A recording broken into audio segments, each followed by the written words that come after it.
my Cowboys faithful. This is Game Time Brian here. I'm going to break down the Super Bowl and my thoughts regarding what really happened and why the Chiefs ended up winning and who I think is a better team and everything. But I wanted to give it a couple days.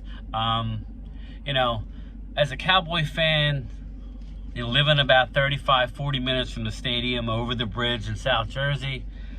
They're really heated around here. If you wear your Cowboy stuff, they're calling you names and making fun of Dak. That's a whole other story. I'm used to it my whole life.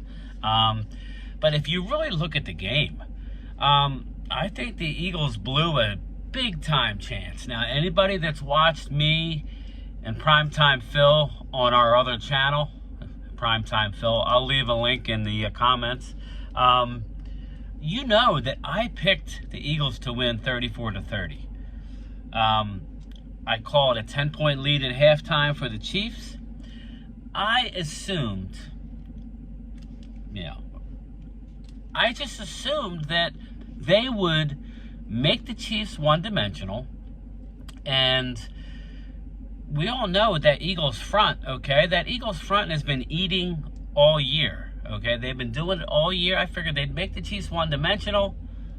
I thought that they would nick up Mahomes, which they did on the one sack. But it didn't happen. I mean, they were up big, and they let it slip away yet again in the biggest game of the year. Now, we'll get into that in a minute. But as far as the game goes, everybody's talking about, everybody's talking about Mahomes. He was the MVP, which, don't get me wrong, there's no mistaking that Pat Mahomes was the MVP of the regular season. And, they're always going to give it to a quarterback, and rightly so. The man was playing on one leg against a defense where everybody on the offense, on the defensive line has double-digit sacks. And he did what he did. The Eagles could not stop the Chiefs offense. They did a couple times in the game, but in my opinion, even though Jalen Hurts farted the ball away and gave up an easy touchdown, the Eagles still scored enough points to win the game. But Mahomes, they're going to give the MVP to Mahomes, but I have a name for you. My MVP, my personal MVP. This guy, what he did in this game, and you'll never hear about it. You're not going to hear his name. It's not sexy, okay? But there's a rookie, fifth-round tight end. A rookie fifth-round tight end named Noah Gray. He blocked Hassan Reddick all game with very little help. To me, that's the MVP. I mean, you had Creed Humphrey and Trey Smith. They're two rookies on the offensive line. Okay, but what Noah Gray did against Hassan Reddick, everybody was saying in this area how Hassan Reddick is better than Micah Parsons, yada, yada. I'm going to ask you people one thing, okay? You line up Micah Parsons one-on-one. I don't care if it's Mike in a friggin' Ditka.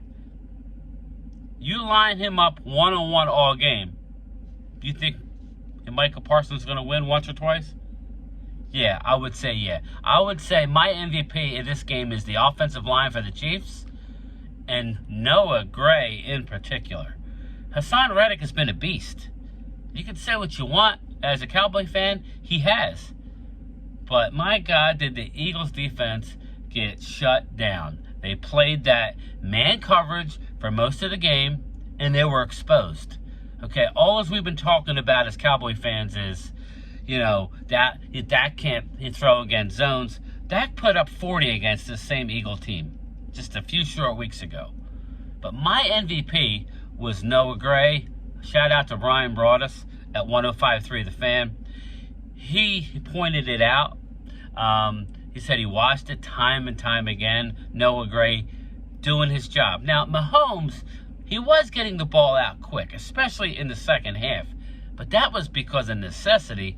He could not take any more hits, So, shout out to the Eagles or the Chiefs' offensive line for stymieing the Eagles'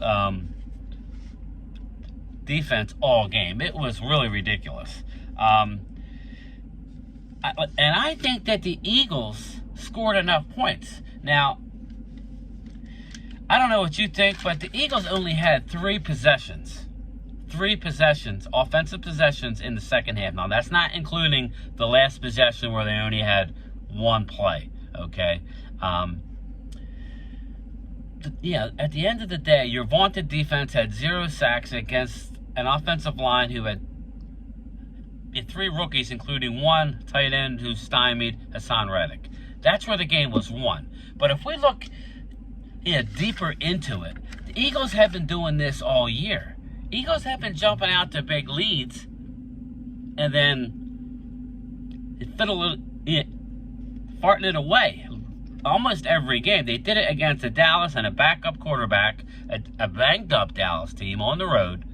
Dallas went into Philly. They were losing by 13 points at halftime. I think it was 10 or 13 points at halftime. They brought it to within 3 with 5 minutes to go in the game with a backup quarterback. Eagles have been doing that all year.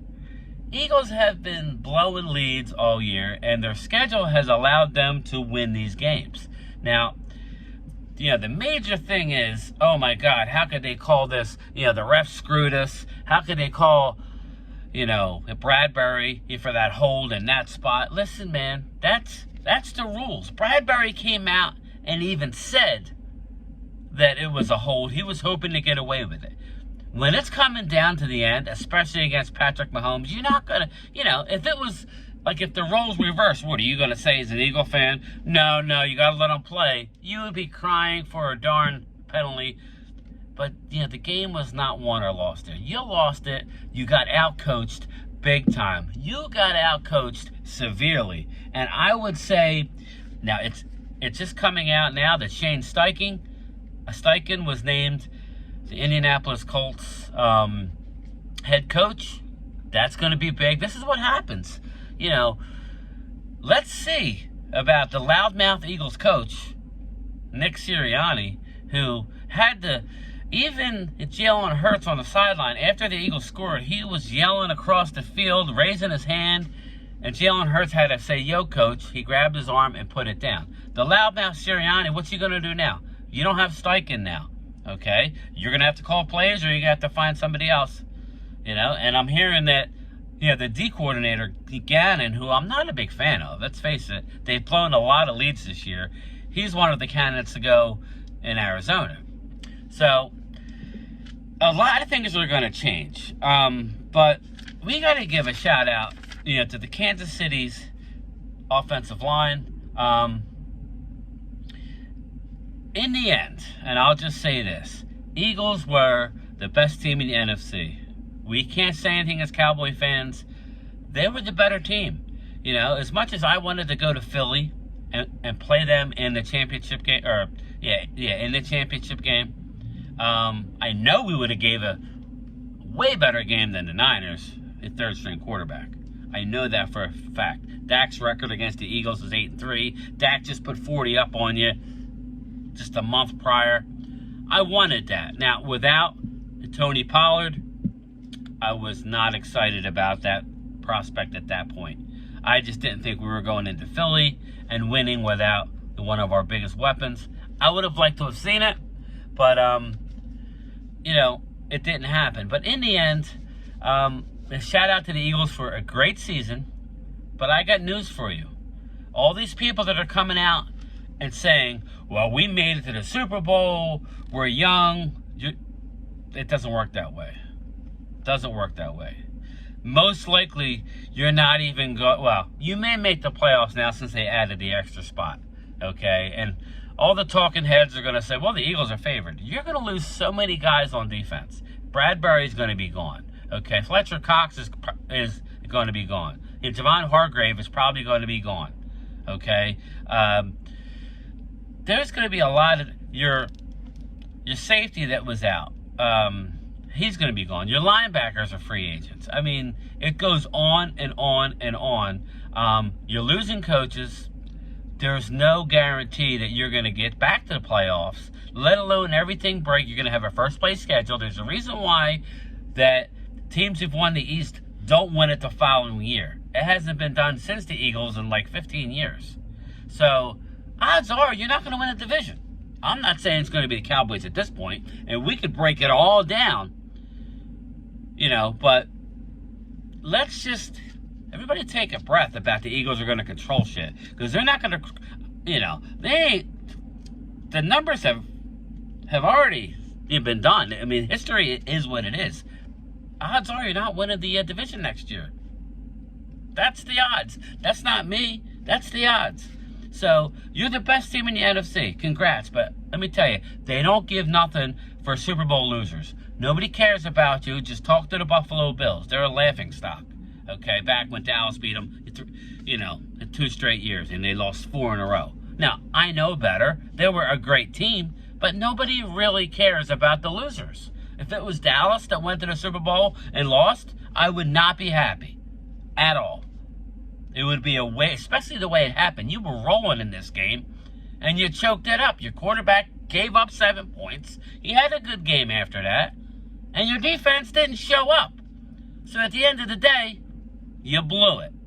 Now, us Cowboy fans think it's funny only because you guys are so loud. But, I think this game is an indictment on the Eagles coaching staff. Bottom line, have a good day.